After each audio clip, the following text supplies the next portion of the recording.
The Selfish Path to Romance. Download Chapter 1 for free at drkenner.com and at amazon.com.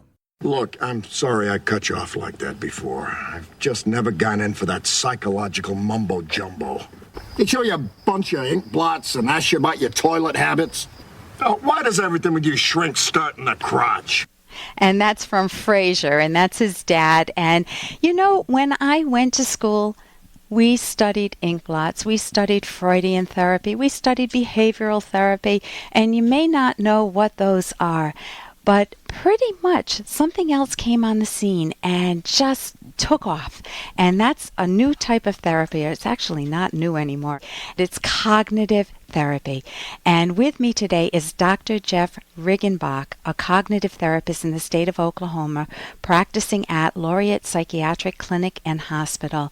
And he's developed their cognitive behavioral-based borderline personality disorders treatment program, and he's completed training with the Beck Institute of Cognitive Therapy. That's the gold standard, and is certified with the Academy of Cognitive Therapy. And he gives seminars. That's where we met on cognitive therapy, and routinely is an adjunct professor. Welcome to the show, Jeff. Hi, Ellen. Thank you. Tell me, what is cognitive therapy? Sure. Cognitive therapy is based upon the idea that our thoughts influence our feelings. So, in essence, when we learn to change the way we think, we can change the way we feel. We all have sort of been programmed, if you will, to think in certain ways by people we were around, primarily early in life, but also later in life. And those of us that were taught to think in ways that don't serve us well, cognitive therapy kind of helps reprogram the way that we think. You know, I can remember growing up and being afraid to speak my mind. You could speak your mind on some things, but on other things, I just knew it's better to just shut up. So I trained myself over the years to hold in stuff. So what would cognitive therapy do for me? Well, Ellen, that is one of the messages that I think a lot of send, that it's not okay to share your feelings, or it's not okay to talk about certain topics, or it's more important how things look on the outside than how things really are. And so that's kind of a message that a lot of people have internalized over the years. And one of the things that I think is important is recognizing that what served people well in one context doesn't always serve them well in another context. For instance, keeping our mouth shut in an environment in which we might be put down or belittled or maybe even hurt if we opened it was probably best in that environment, but that isn't necessary once we get out of that environment. And actually, is it not only necessary, but sometimes it can be harmful not to be able to express feelings when we're talking about in relationships or in work conflicts or those sorts of things. So I think that's one of the first steps, is recognizing that old behavior that was learned as a result of a way that we were taught to think isn't necessary. And not only is it not necessary anymore, sometimes it's not helpful. And I think that's the first step. And in one sense, it's not that we're taught, it's that we as kids come up with different coping strategies. It can happen in very good families that you don't know how to express yourself, and not every mother and dad, very well-meaning parents, many of them don't have the parenting skills to be able to encourage their kids to speak their minds, but to do it properly. No, you're right about that. And as children, we take things differently. There may be a number of different factors, but a lot of messages can be received just because, in terms of communication, just because we receive a message doesn't mean that's the message that our parent or whoever the sender of the message was intending to send. You're absolutely right about that. So some people come out of families that are really pretty loving families and really caring and want the best for them, but still develop certain ways of coping. And yet still feel repressed. Now, obviously, I'm not repressed anymore. And one of the things that helped me enormously, guess what it is? Hey, I got to interrupt this because we've got to pay some bills. 30 seconds, that's it. A very quick ad, and then Ellen will be back. Romance. Ugh. I wish guys knew more about what we want from a relationship.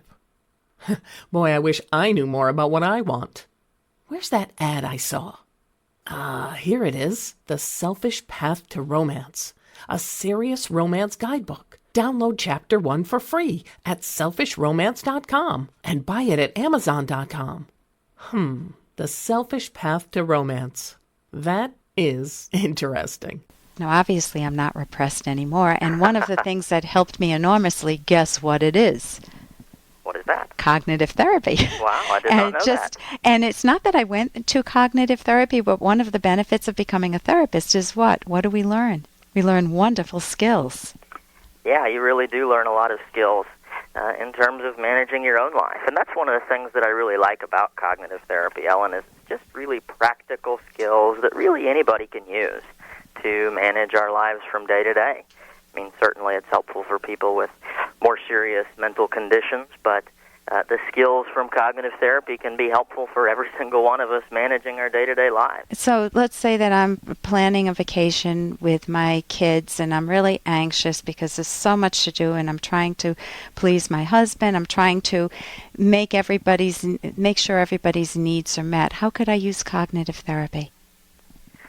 Well, actually, as you mentioned that, I'm thinking about a lady that I worked with not too long ago who had that exact scenario. Maybe not the vacation, but just really feeling like she had to please her parents, actually her mother specifically, and to please her husband and to please her children. And one of the things that she came to learn was that by not saying no to her children, which was making things easier for her in the moment, and she thought was really doing them a favor, she was able to recognize wasn't doing them any favors, or at least wasn't going to in the long run. We actually had her in a group situation where she was able to hear from other people who were raised in ways that their parents didn't set any limits or didn't tell them no, and hear from other parents in the group, and hear how their experiences really impacted negatively.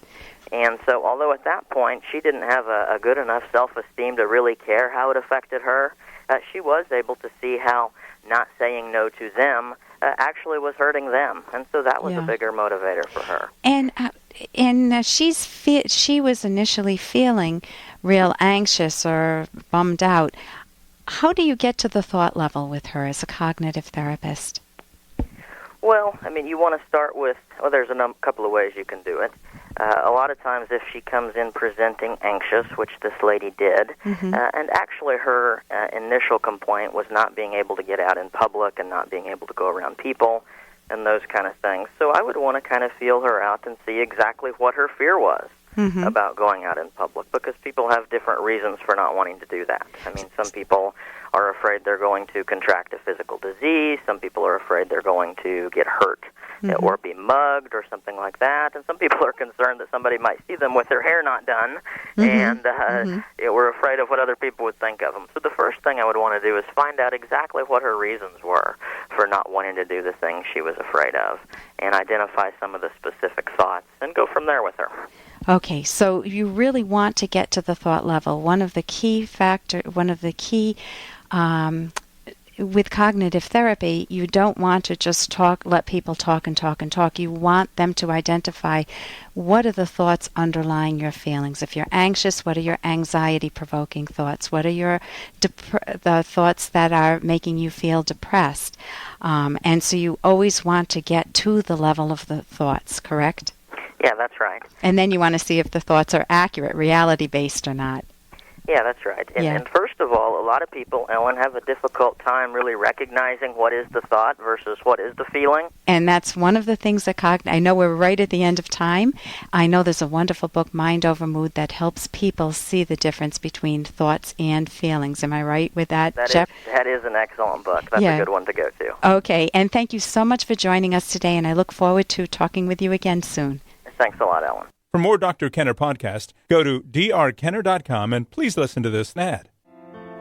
Here's an excerpt from The Selfish Path to Romance, the Serious Romance Guidebook by clinical psychologist Dr. Ellen Kenner and co-author Dr. Edwin Locke, who's world famous for his theories in goal setting. An interesting romantic phenomena often occurs regarding looks. When you ardently love your partner's soul, your partner seems more physically beautiful to you. This phenomena has its limits, however. It will not overcome the effects of a partner's chronic neglect of his or her looks. Almost anyone would be turned off by a partner who is grossly overweight or has deliberately unkempt hair or a greasy, ungroomed beard, or who dresses like a slob. You can download Chapter 1 for free by going to drkenner.com. And you can buy The Selfish Path to Romance at amazon.com.